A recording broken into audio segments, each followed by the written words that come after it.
బాడీలో చాలా ముఖ్యమైన వర్కౌట్ లెగ్ వర్కౌట్. చాలామంది ఈ వర్కౌట్ని స్కిప్ చేస్తూ ఉంటారు. లెగ్ డే వచ్చేసరికి స్కిప్ చేస్తూ ఉంటారు చాలామంది. ఖచ్చితంగా ఈ వర్కౌట్ చేయాలి. ఇంటికి పునాది అనేది ఎంత ముఖ్యమైనదో బాడీకి కూడా లెగ్స్ అనేవి అంతే ముఖ్యమైనవి. ఫ్యూచర్లో మనము బాడీ వెయిట్ గెయిన్ అయినప్పటికీ ఆ అప్పర్ బాడీ బరువును అది మోయాలి అంటే లెగ్లో స్ట్రెంగ్త్ ఉండాలి. కాబట్టి లెగ్స్లో స్ట్రెంగ్త్ పెంచుకోండి. చాలామంది వర్కౌట్కి వెళ్ళే ముందు డైరెక్ట్ వెళ్తూ ఉంటారు మిషన్ల పైకి. వామప్ అనేది ఖచ్చితంగా చేయాలి. వామప్ చేసిన తర్వాతనే మీరు ఏ వర్కౌట్ అయినా చేయాలి. మనం బాగా గమనించినట్లయితే జేసీపీ లాంటి మిషన్లు పొద్దున్నే అవి స్టార్ట్ అయ్యేటప్పుడు 2 to 3 మినిట్స్ వరకు దాన్ని ఆపరేట్ చేసిన తర్వాతే వర్క్లోకి దిగుతాయి.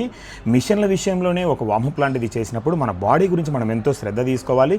షోల్డర్ పెయిన్స్ వస్తున్నాయి, నాకు జాయింట్ పెయిన్స్ వస్తున్నాయి అంటుంటారు. వామప్ అనేది కరెక్ట్గా చేస్తే ఎటువంటి పెయిన్ రాదు. మరి ముఖ్యంగా మీతో చెప్తున్నాను, బాడీకి ఎంత ప్రిఫరెన్స్ ఇస్తారో లెగ్స్ కూడా మీరు అంతే ప్రిఫరెన్స్ ఇవ్వండి. లెగ్స్ ఖచ్చితంగా చేయాల్సి ఉంటుంది. ఫ్యూచర్లో మన బాడీ వెయిట్ గెయిన్ అయినప్పుడు మన బాడీ వెయిట్ని అది మొయ్యాలి అంటే లెగ్స్లో స్ట్రెంగ్త్ ఉండాలి. మోకాళ్ళ నొప్పులు ఏవి రాకుండా ఉండడానికి మీరు లెగ్ వర్కౌట్ చేయడం వల్ల మంచి వెయిట్ లాస్ అవుతారు. ఇలాంటి మరిన్ని వీడియోస్ కోసం లైక్ చేయండి, మీ ఫ్రెండ్స్కి షేర్ చేయండి. మన పేజ్ని